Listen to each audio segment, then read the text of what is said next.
നാനാത്വത്തിൽ ഏകത്വവും മതേതരത്വവും കൊട്ടിഘോഷിക്കുന്ന ഇന്ത്യയിൽ പ്രതിദിനം 2 ക്രൈസ്തവർ വീതം ആക്രമിക്കപ്പെടുന്നുവെന്ന ഞെട്ടിക്കുന്ന റിപ്പോർട്ടുകൾ പുറത്ത്.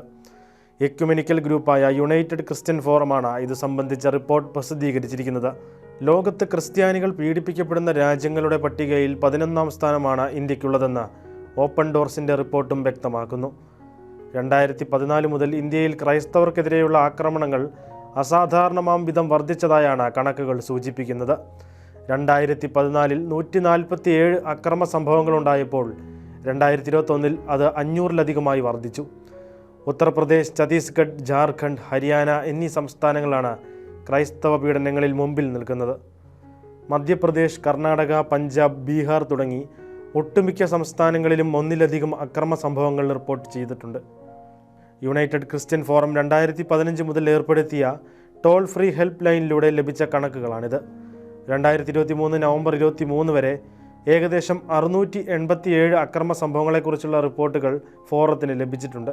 പുറത്തറിയാത്ത സംഭവങ്ങൾ നിരവധിയാണെന്നിരിക്കെ ക്രൈസ്തവ പീഡനങ്ങളുടെ വ്യാപ്തി അതിവേഗം വ്യാപിക്കുന്നതായാണ് വിലയിരുത്തപ്പെടുന്നത്. റിപ്പോർട്ട് ചെയ്യപ്പെട്ട മിക്കവാറും എല്ലാ സംഭവങ്ങളിലും മതതീവ്രവാദികൾ ഉൾപ്പെടുന്ന വലിയ ജനക്കൂട്ടം ക്രൈസ്തവരുടെ പ്രാർത്ഥനാലയങ്ങളിൽ അതിക്രമിച്ച് കയറുകയോ നിർബന്ധിത മതപരിവർത്തനം ആരോപിച്ച് ക്രൈസ്തവരെ ആൾക്കൂട്ട വിചാരണ നടത്തുകയോ ചെയ്തിട്ടുണ്ട്. ഇത്തരം സംഭവങ്ങളിൽ ആരോപണ വിധേയരെ പോലീസിന് കൈമാറുന്നതിന് മുൻപ് ആൾക്കൂട്ടം അവരെ ശാരീരികമായി ആക്രമിച്ച സംഭവങ്ങളും ഉണ്ടായിട്ടുണ്ട്. പലപ്പോഴും പോലീസുകാർ ഇത്തരം സംഭവങ്ങളിൽ ഇടപെടാതെ നിസ്സംഗത പാലിക്കുന്നതായും റിപ്പോർട്ടിൽ വ്യക്തമാക്കുന്നു. ഈ വർഷം റിപ്പോർട്ട് ചെയ്യപ്പെട്ടതിൽ ഏറ്റവും ഭീകരമായത് മണിപ്പൂർ സംഭവമാണ്. 175 പേർ കൊല്ലപ്പെടുകയും 1000-ഓളം പേർക്ക് ഗുരുതരമായി പരിക്കേൽക്കുകയും ചെയ്തുവെന്നാണ് ഔദ്യോഗിക കണക്കുകൾ പറയുന്നത്. അക്രമ സംഭവങ്ങളുടെ മറവിൽ 200-ലധികം ദേവാലയങ്ങളാണ് അഗ്നിക്കിരയാക്കിയത്.